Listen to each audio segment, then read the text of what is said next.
E eu sei que o Senhor, Ele tem muito mais para nos dar nessa noite. Você crê nisso? Que Deus tem muito mais para nós, queridos. Que os nossos corações estejam abertos, acessíveis ao Senhor. Que realmente nos permitamos a ação de Deus, do Espírito do Senhor nas nossas vidas. Retomando um pouco o culto do dia 31, para os que estiveram aqui, o pastor Marcos ele pregou em Filipenses e nos trouxe duas lições naquela noite, que nós deveríamos esquecer das coisas que para trás ficam, dos problemas, das injúrias, né, de tantas coisas que, na maioria das vezes, nos deixaram inoperantes, impotentes, porque nós talvez não conseguimos enfrentar essas coisas. Então, tudo aquilo que teve a capacidade de nos destruir, tudo aquilo que veio para nos deixar inertes, paralisados, nós precisamos esquecer, colocar nossos pés do Senhor. E a outra lição foi que nós deveríamos avançar para as coisas que estavam diante de nós, né? Para os desafios que estavam diante de nós. Então, eu creio que a palavra de ordem foi avançar. E todo começo de ano nós temos essa perspectiva, esse desejo, né, de querer avançar em algumas coisas que nós não conseguimos no ano anterior. Nós colocamos diante de Deus, fazemos a nossa lista, fazemos o nosso plano de ação, colocamos tudo num papel. E agora, o que eu vou fazer com tudo isso? Só que na prática, será se a gente consegue, de fato, esquecer de tudo? Aliás, a gente não pode esquecer dos nossos compromissos, né? Não podemos esquecer dos nossos compromissos, não podemos esquecer das nossas lições aprendidas. Mas será se a gente consegue esquecer tudo? Pelo menos o que a Bíblia nos orienta é para que esqueçamos, sim. Olhar e ver uma nova realidade, uma nova perspectiva. Porque a Bíblia, queridos, não é um livro de autoajuda. É a palavra de Deus, amém? E nós temos todos os recursos, instrumentos, ferramentas na palavra do Senhor. Então Deus exige de nós, deseja de nós essa intimidade com Ele, esse envolvimento com Ele. Então, pensando em algo, eu estava pensando, o Fernando Henrique, ele me chamou para fazer uma trilha no Morro das Areias, mais ou menos isso, E de imediato falei para ele que eu não daria conta. 3 horas de caminhada, sei lá, não sei, sabe? Eu não sei se eu vou conseguir essa proeza. Engraçado que hoje de manhã, quando eu acessei o Facebook e fui investigar sobre essa serra, e lembrando da palavra do Senhor, eu me senti encorajado a fazer essa trilha. Aí eu falei para a Débora, a partir de amanhã, vamos condicionar o nosso físico. Eu vou caminhar a semana inteira, né? Para que quando for nesse dia, a gente consiga realizar essa proeza. E eu fiquei pensando comigo, por que esse receio, por que esse medo, por que essa insegurança? São as 3 horas de caminhada? Ou talvez porque eu não vou dar conta e vou pedir para alguém ir comigo até o início da caminhada, porque eu vou ter medo de voltar sozinho. Aí eu comecei a me interrogar diante desse meu comportamento. E depois veio assim uma luzinha, sabe? Foi acionada e eu pensei logo em cobra. Que eu tenho muito medo de cobra, né? Então eu pensei logo em cobra, mato, serra, sei lá, o que eu vou encontrar, né, nessa serra.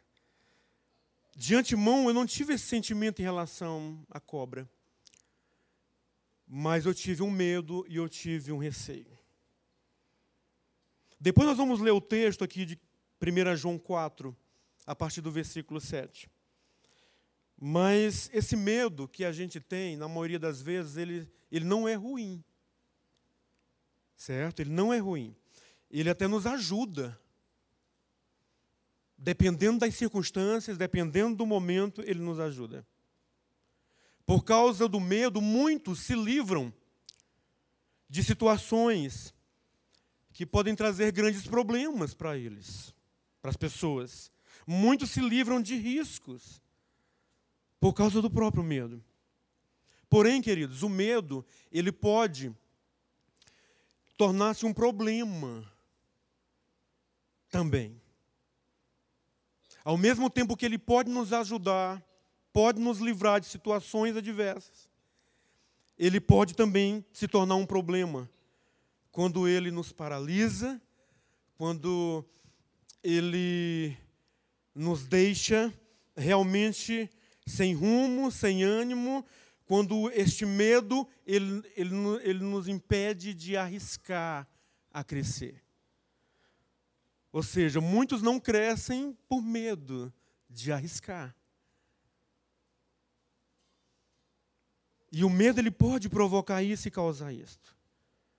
Não cresce tanto na vida secular quanto na vida cristã, na sua vida espiritual. Pode prejudicar ou não, pode ajudar ou não o seu relacionamento com Deus. O medo pode vai fazer com que eu evite de pecar, porque eu tenho medo. Eu vou ter medo de pecar, eu vou ter medo das consequências. Eu vou ter medo de desagradar a Deus.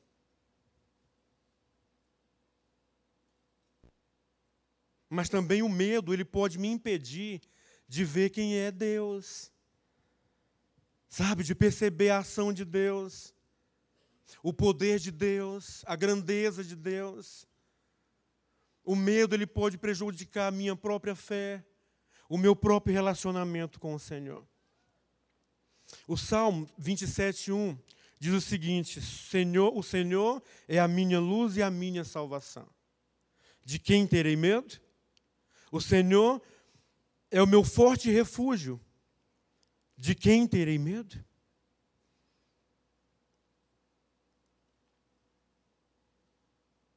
Eu não sei se você veio hoje aqui trazendo, alguns resquícios de medo, de insegurança, de ansiedade. Hoje são o quê? 13? 13 ou 14? 13. 13 dias do ano de 2013 já se passaram. Mas assim mesmo ainda guardo resquícios do medo, da insegurança, do desespero na minha vida. Nós precisamos, meus amados, temos o grande cuidado em relação a isso, porque esse medo, essa insegurança pode interromper, ou seja, fazer uma interrupção súbita da nossa racionalização. E quando a gente perde a razão, quando a gente deixa de usar a nossa razão, em detrimento de algumas situações ou questões, aí nós vamos tender a agir de forma emocional. Um momento em que não era para tomar determinadas decisões, a gente toma, às vezes, de forma precipitada, sendo imediatista, porque não pensou, não racionalizou, não ponderou, não pensou um pouquinho lá na frente, não questionou. Foi o que eu fiz de manhã. Eu questionei o porquê que eu não queria fazer essa trilha. Viu, pastor Nivaldo? Por que eu não queria? Ou, pescar num córrego. Um irmão lá do Garavelo foi pescar num córrego e depois eu vi no Facebook uma foto dele com a jararaca. Eu falei assim, aonde que eu vou pescar nesse córrego? Ou seja, foi encontrado lá na beira do córrego. Mas eu comecei a me fazer perguntas. Perguntas que exigiam de mim respostas. Para eu não ficar simplesmente ali naquela redoma, naquele quadrado, com aquela situação, com aquele sentimento que nem eu sabia interpretar naquela hora. Então deixa eu usar a razão. Deixa eu usar aqui a minha mente, vou racionalizar esse momento. Queridos, o medo, ele traz como que uma sensação para nós, porque Porque é como uma parada súbita de todos os processos nossos de motivação. Nós nos perdemos, ficamos desequilibrados, perdemos o nosso foco. Como disse o pastor Marcos, ou seja, perdemos o nosso plano de voo, perdemos as nossas perspectivas. Então é importante que cada um de nós possamos entender que há alguns tipos de medos, como eu já falei, mencionei, né? A questão do medo benéfico, né? O medo que vai favorecer tanto a você fugir como lutar, como o avô que lutou com a sucuri para proteger o neto. Um medo que impulsionou esse avô a lutar com a sucuri para proteger o seu neto. O medo que impulsionou a mãe a salvar, a mãe que não sabia nadar, a salvar o filho que estava se afogando.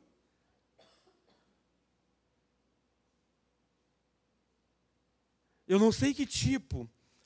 Talvez, se você tenha usado esse medo benéfico, lutar, fugir, como José, ele fugiu da presença da mulher de Potifar, quando ele estava sendo convidado a se deitar com ela. Ele usou, sabe, a maneira mais primária, que foi correr, fugir, porque ele tinha ali um temor ao Senhor, a Deus, e ao seu próprio patrão, a Potifar.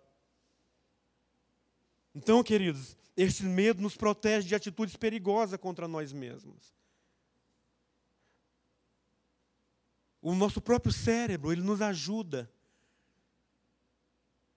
Aciona ali e diz, olha, é para ter medo aqui. Porque quem vai querer brincar com cobra cascavel? Há alguém aqui que quer brincar com cobra cascavel? Né? Quem vai querer entrar no meio de um tiroteio? Eu creio que nenhum de nós aqui vamos querer. Amados, também existe essa questão, além do medo benéfico, tem um medo emocional, que é um medo mais profundo. Talvez ele seja real, ou talvez ele seja imaginário. Quantas pessoas elas têm medo da rejeição, por isso elas nem se manifestam, porque elas têm medo de serem rejeitadas.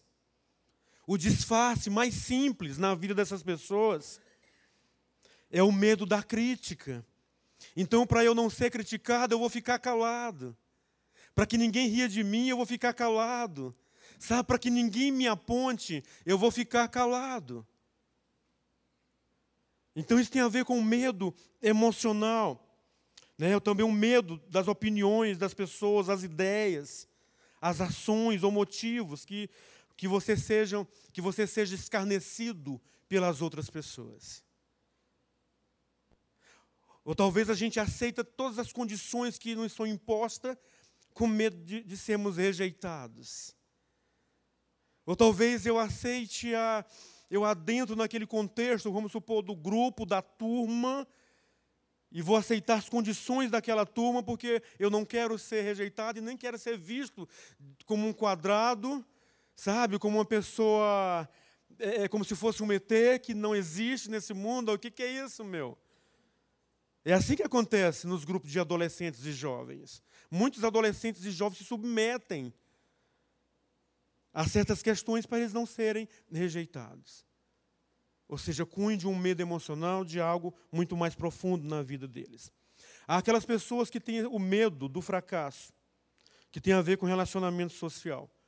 Por exemplo, quantos jovens hoje saíram ali dos seus locais de prova? Porque muitos desses jovens, eles saíram de casa com uma incumbência. Muitos pais falaram muitas coisas para os seus filhos hoje em relação à prova da UFG. E o maior medo desses jovens hoje é o medo do fracasso. Eles estão sendo coagidos pela sociedade, pelos amigos, pela família, que pressiona porque tem que passar, você só vive para estudar. Eu te dou casa, comida, roupa lavada. Te dou um carro zero. Ainda não dei não, né, Rebeca, Débora? Não é assim? Te dou isso e aquilo, ou seja, uma pressão. Então existe esse medo social. E aí? E se eu não passar no exame, se eu não passar na prova, o que é que vai acontecer comigo? E dentro desses 3 tipos de medo ainda existe o medo de não ser amado, que ainda é mais profundo ainda. O medo de não ser amado. Todos ansiamos, queridos, em saber se somos amados ou não. E as mulheres que o digam, né? Ah, ele não me diz que me ama, né? Porque as mulheres que desejam isso. Outras não. Mas existe a maioria das mulheres, elas desejam de ouvir dos seus maridos: eu te amo, meu amor. É uma necessidade da alma feminina. É uma necessidade da mulher. Mas, ao mesmo tempo, os homens também desejam serem amados. A gente só não aprendeu a demonstrar isso, esse desejo.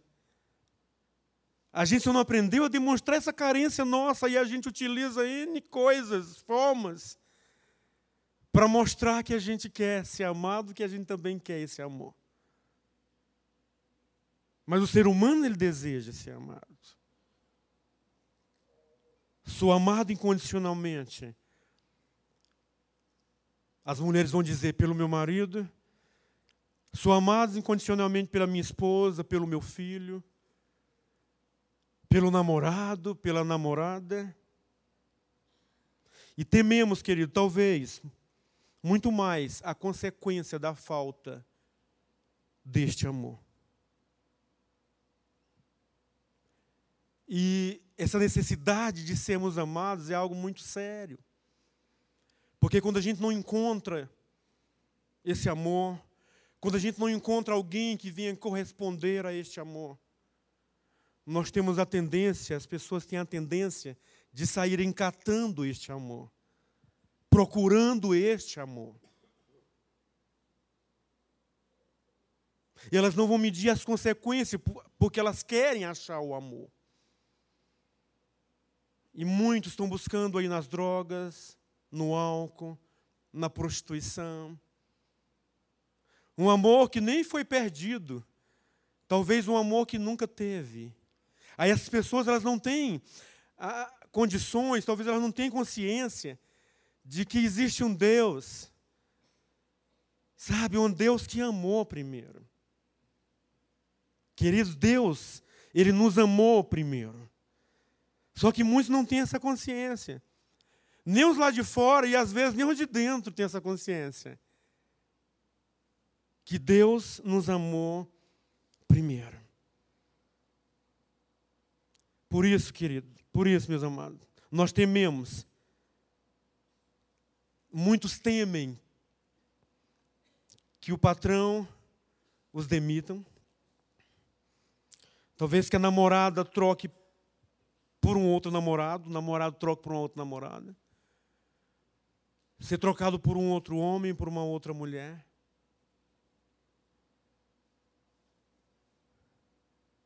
Muitos temem tomar decisões difíceis por medo de errar. Muitos temem tomar decisões difíceis por medo de não acertar. E quando eu não acredito de antemão, eu não vou tentar. Quantos deixaram de tentar? Quantas coisas nós deixamos de fazer? Nós tivemos medo porque a gente não queria ali, nós não queríamos arriscar. Com medo das consequências.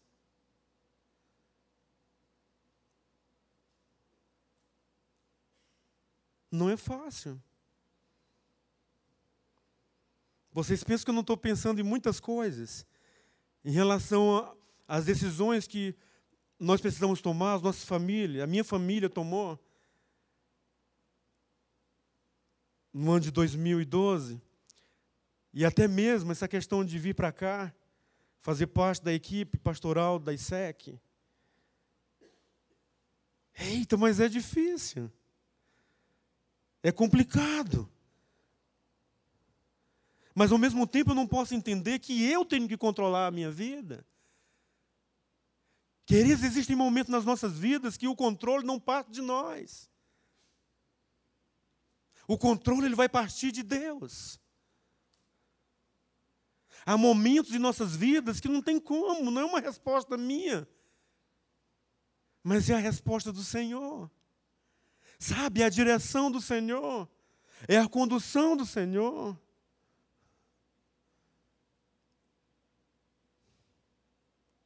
Até que o Senhor venha, ou até que Ele nos leve, nós vamos nos deparar sempre com questões decisivas em nossas vidas. Medos, insegurança e muito mais. Nós vamos nos deparar, querido, sempre. Precisamos entender uma coisa, que nós não temos o poder de controlar as coisas. Nós queremos controlar Deus, nós queremos controlar as pessoas, nós queremos controlar as situações, queremos controlar até a vida daqueles que nos amam. Queremos ter o controle da situação. Porque nós temos medo de perder espaço, nós temos medo de perder nossa identidade, nós temos medo de perder o nosso valor, nós temos medo de perder até esse controle que nós um dia adquirimos diante de uma determinadas circunstâncias. E aí não é fácil abrir mão de coisas que você aprendeu diante de determinadas circunstâncias para você vencer aquele momento. Olha o que João 4, versículo 7 diz: Amados, amemos uns aos outros, porque o amor procede de Deus. E todo aquele que ama é nascido de Deus e conhece a Deus. Aquele que não ama, não conhece a Deus, pois Deus, Ele é amor. Nisto se manifestou o amor de Deus em nós, em haver Deus enviado o seu Filho único, unigênito ao mundo, para vivermos no meio dele. Nisto consiste o amor. Não é que nós tenhamos amado a Deus, mas em que Ele nos amou e enviou o seu Filho como propiciação pelos nossos pecados. O amor de Deus, de tal maneira nos amou. Aliás, amados, se Deus de tal maneira nos amou, devemos nós também amar uns aos outros. Ninguém jamais viu a Deus. Ninguém jamais viu ao Senhor.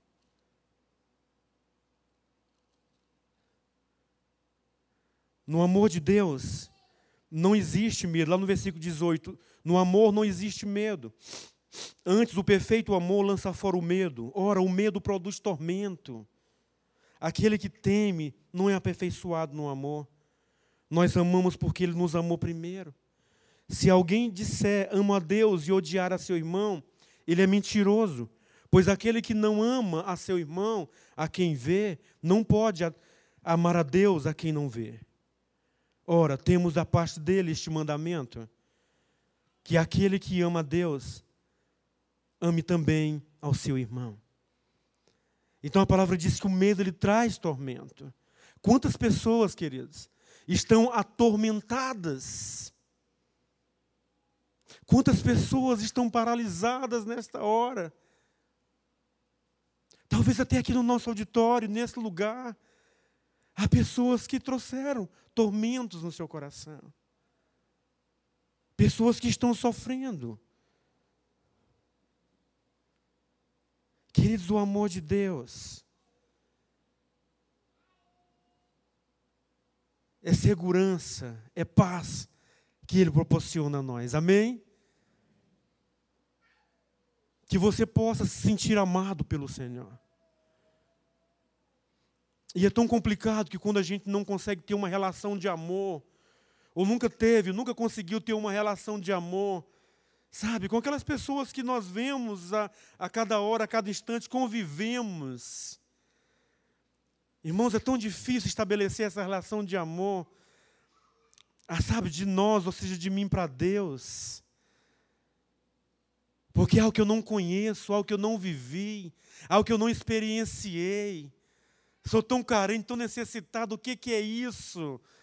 Como que eu vou amar a Deus? Eu não vejo a Deus, como que é isso? No aspecto concreto, a pessoa não conseguiu viver esse amor, vivenciar esse amor. E ela vive com esse tormento. Amados, quando o medo ele vem, ele vai centralizar exatamente nas nossas necessidades. É exatamente naquele ponto assim, mais vulnerável. É exatamente naquele ponto em que você se vê limitado, acuado. Quando você está perto de acertar algo, de conquistar algo, de receber algo, e acontecem determinadas coisas, e que esse medo ele é provocado e que ele vem, aí vai tudo por água abaixo. Aí você vai começar novamente.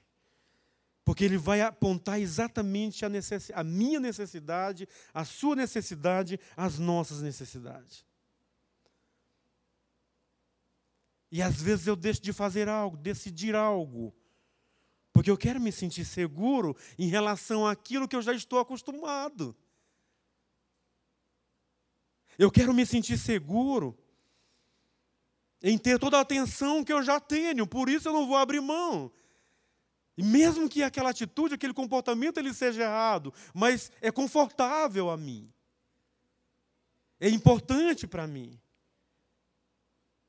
Ou seja, aí o medo ele vai potencializar muito mais aquele comportamento que não é legal, está inadequado, que precisaria ser modificado, ser mudado, desse espaço para novos conhecimentos, sabe, para as lições de vida, espaço para a palavra de Deus penetrar no seu coração e fazer de você aquilo que Ele quer que você seja. O amor de Deus, irmãos, ele é o grande recurso que nós temos para enfrentar as situações incontroláveis das nossas vidas. Amém? Deus, ele é o principal recurso que temos. Eu não estou abrindo mão de outros recursos, mas ele é o principal recurso que nós temos para podermos enfrentar as situações desfavoráveis. Amém?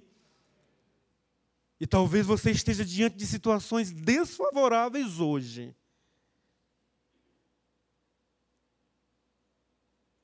E eu quero dizer para você que este Deus de amor, Ele é o grande recurso que você tem. Você poderia dizer,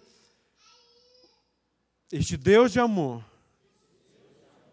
é o grande recurso que eu tenho para enfrentar os medos, as situações adversas, desfavoráveis, que se levantaram contra mim.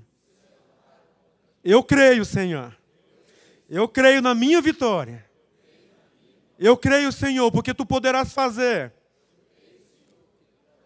infinitamente mais, muito mais, além do que eu tenho desejado. Oh, Senhor, muito obrigado, ó Pai. Queridos, Deus nos oferece a Sua presença. É tão bom quando eu estava cantando e lembrando, eu vou seguir com fé. Com meu Deus eu vou. Sabe, eu não vou seguir com fé no dinheiro, nas condições materiais. Eu vou seguir com fé com meu Deus. Porque Ele é maior do que a situação. Sabe, Ele é maior do que o problema. E eu quero desfrutar da presença, porque Ele é onipresente. Mesmo que as coisas não façam sentido, porque de repente alguns estão vivendo dessa forma. Nada faz sentido, nada traz sentido. Não tem sentido para nada na minha vida. Mas eu continuo crendo que o Senhor se faz presente na minha vida. Deus está presente na minha vida. Deus é real na minha vida, na minha história.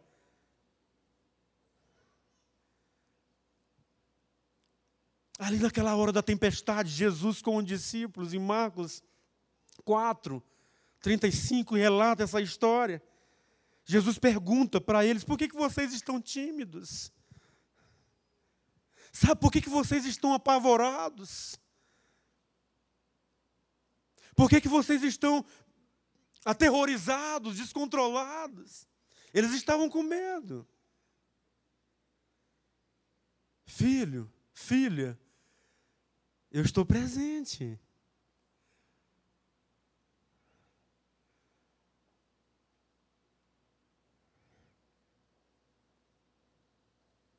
Eu tenho um controle da sua vida. Eu tenho um controle desse barco. Eu tenho um controle desse mar.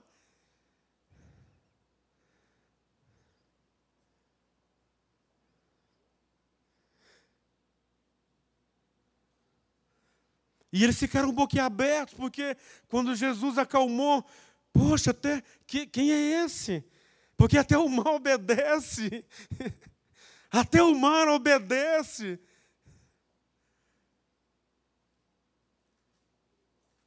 Que foi algo criado por Ele, e eu que sou feitura dEle. Eu que me assemelho a Ele, que tenho os atributos dEle. Porque o Senhor comunicou os atributos dEle para nós. Por que eu tenho dificuldade de crer? Sabe, de acreditar? Por que eu tenho dificuldade de perseverar? Até o mar obedece.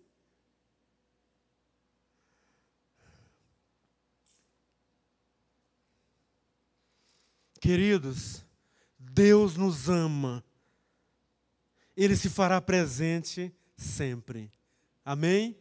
Ele se fará presente sempre nas nossas vidas. O que você trouxe para cá hoje?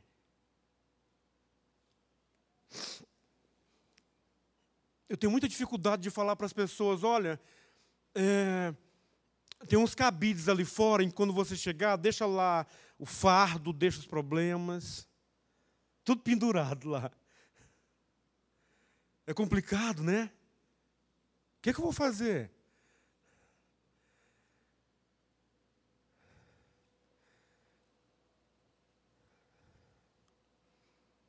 Não tem como. Não tem como nos desvencilhar de coisas, dos meus problemas, da minha situação.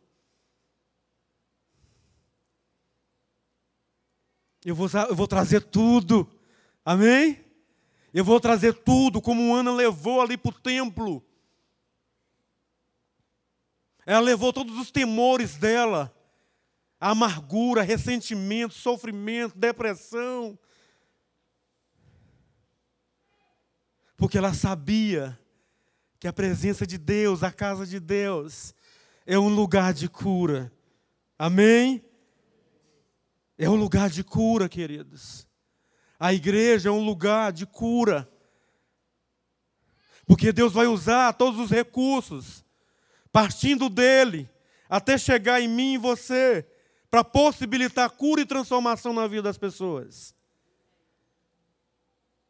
E eu vou dizer, porque se Jesus fosse o ministro de louvor, e ele foi, viu, Liliane? Você estava dirigindo aqui, mas ele estava contigo. Jamais ele iria dizer: te levanta, vai lá, levanta essa cabeça. Deixa disso, deixa disso. Ele não falaria isso porque ele compreenderia a sua situação. Jesus, ele compreende os nossos medos. Ele compreende os nossos pavores. Aí eu chego para Ele e digo: Senhor, está difícil eu cantar, eu vou seguir com fé. Sabe, está difícil eu cantar. Abrir meu coração e, sabe, porque está fechado mesmo, Senhor. Mas eu estou aqui, eu vou ficar quietinho aqui. Sabe, eu vou ficar aqui amuado, igual o pessoal lá no Piauí fala, né? Vou ficar amuadinho aqui. Né? E a gente fica aqui, né? Mas eu estou aqui, Jesus. Eu reconheço que o Senhor pode mudar essa minha situação.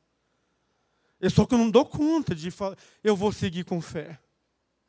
E aí Jesus, ele vai trabalhando no nosso coração. Ele vai trabalhando na nossa vida. Sabe, ele vai trabalhando nos nossos temores, nas nossas dificuldades. E quando a gente menos espera, né, aí a gente já está levantando as mãos.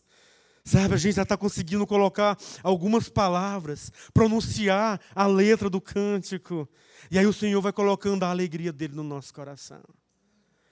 Queridos, eu creio que o Senhor colocou da alegria dele, da porção dele hoje, nessa noite, na vida de muitas pessoas aqui. Tá? De muitos corações amargurados, entristecidos, o Senhor colocou da sua alegria, do seu bálsamo. Venha como você está para Jesus. Às vezes a gente quer primeiro resolver algumas questões que a gente não tem dado conta a vida inteira. Primeiro eu vou resolver isso. Jesus fala: não venha assim mesmo, porque sou eu quem vou te ajudar. Sou eu quem vou te ajudar. Eu que tenho o controle da tua vida, filho.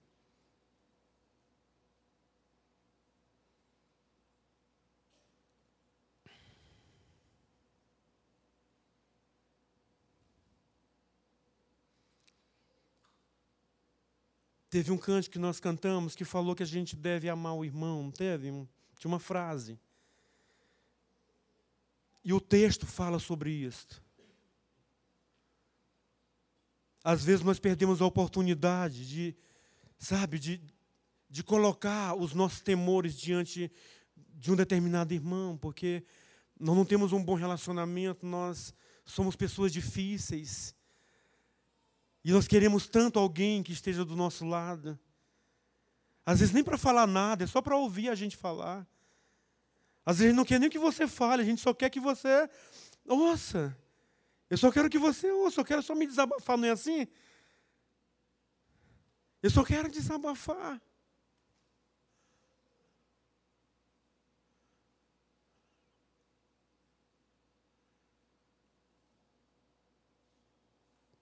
E a Bíblia diz que a gente precisa repartir essa carga. A gente precisa dividir essa carga com outros irmãos.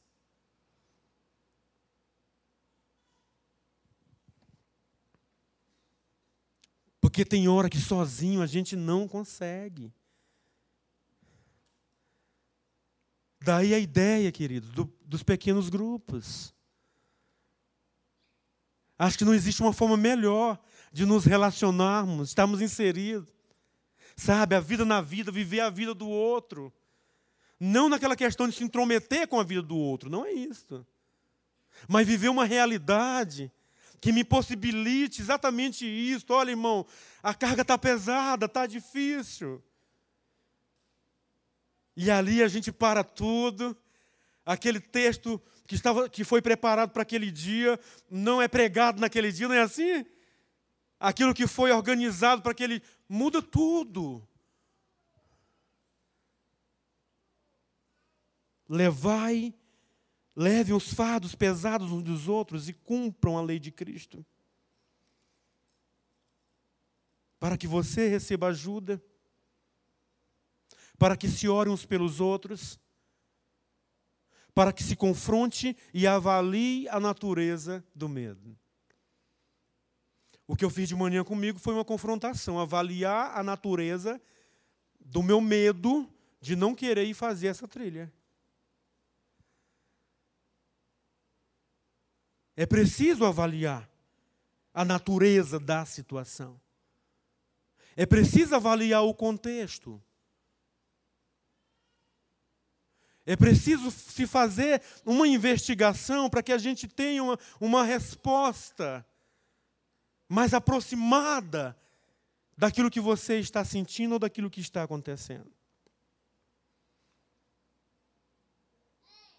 E nesta hora, queridos, é que nós precisamos aplicar nos nossos corações 1 Pedro 5,17.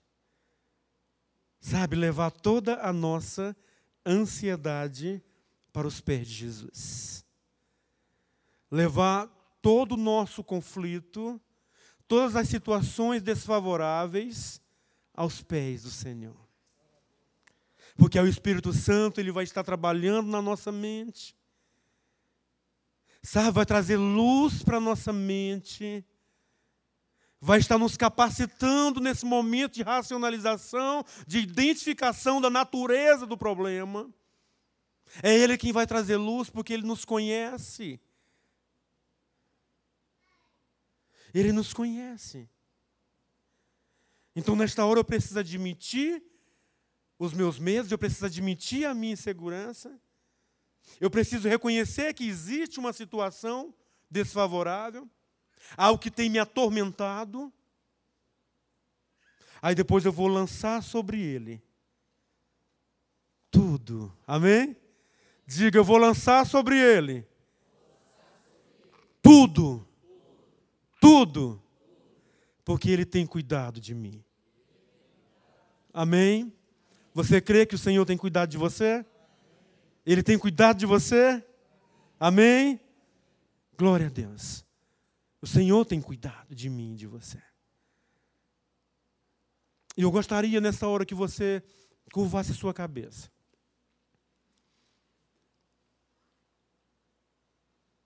E nisso que nós meditamos até agora, até aqui. Você vai ter uma conversa com Jesus. Você vai ter uma conversa consigo mesmo. É você e Jesus. Você está lançando sobre ele as suas necessidades. Você está lançando sobre Jesus aquilo que te apavora. Você está lançando sobre Jesus aquilo que tem trazido tormento para a tua vida.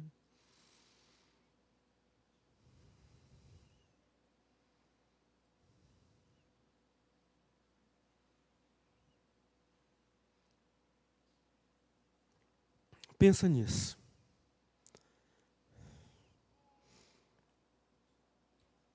Foi feita uma pesquisa em relação à questão da preocupação, e o resultado foi que uma em cada quatro pessoas se preocupa além da conta. Eu não sei se você é essa uma pessoa. Uma em cada 4 pessoas se preocupa além da conta. Quais são essas preocupações que têm te levado a se preocupar além da conta? Queridos, porque existe uma necessidade, uma ansiedade que nos empurra para frente, sabe, que nos motiva, que leva a conquistar, mas também existe a ansiedade patológica, que pode desencadear muito sofrimento. A necessidade, a ansiedade patológica que pode desencadear muitos problemas sociais e que você vai precisar de ajuda de um profissional. Só que você, nessa hora, fixe a sua mente no Senhor e veja o cuidado de Deus. Olha só, Ele conta os cabelos da nossa cabeça. Ele guarda as lágrimas do nosso sofrimento. Ele registra os pensamentos de nossa meditação. Ele confirma os passos de nosso andar. De que você tem medo? Quais as atitudes que você precisa tomar nessa noite diante da situação que você está vivendo?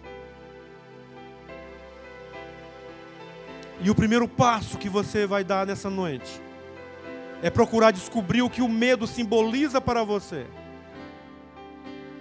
O que esse medo simboliza para mim? O que essa situação simboliza? O que essa situação representa para mim? Segundo, você vai explorar essa situação. Você vai descobrir o que está por detrás dessa situação. O que está por detrás desse medo, o que está por detrás dessa ansiedade, o que está por detrás desse problema. E aí você vai desenvolver um sentimento de autoconfiança. Que a palavra do Senhor nos diz: ainda que um exército se acampe contra mim, meu coração não temerá. Ainda que se declare guerra contra mim, mesmo assim eu estarei confiante. Então exercer, queridos, a autoconfiança. Terceiro passo, desenvolva a sua confiança em Deus. Confiar em si mesmo não é suficiente. Você precisa reconhecer que Deus está no controle e que Ele vai estar contigo nos momentos de perigo. Uma coisa pedi ao Senhor, e é o que eu procuro, que eu possa viver na casa do Senhor todos os dias da minha vida, para contemplar a bondade do Senhor e buscar a sua orientação e o seu amparo. Pois no dia da adversidade Ele me guardará, protegido em sua habitação. Ainda que me abandone meu pai e minha mãe, o Senhor me acolherá. Sinta o Senhor te acolhendo nessa noite. Porque depois da confiança você precisa adquirir um sentimento de esperança. Que você saia daqui hoje com um sentimento de esperança. Apesar disso, esta certeza eu tenho: viverei até ver a bondade na terra. Espere no Senhor, seja forte, coragem, espere no Senhor. Desenvolver esta esperança, queridos. Eu sei que alguns dos irmãos aqui conseguiram identificar algumas coisas, eu mesmo consegui identificar. Se você conseguiu identificar algumas coisas, eu gostaria que você se colocasse de pé. Fique em pé. Eu já estou em pé. Se alguém aqui conseguiu identificar, também está de pé. Se coloque, identificou algo. Talvez a circunstância já fugiu do teu controle, mas você não sabe o que fazer. E hoje nós vimos a receita o cuidado de Deus. Amados, a angústia paralisa. A angústia paralisa muitas pessoas. O medo paralisa. E o ponto-chave nessa noite é você entregar a Deus as suas preocupações sobre coisas fora do teu controle. Entrega para Jesus. Nós vamos estar cantando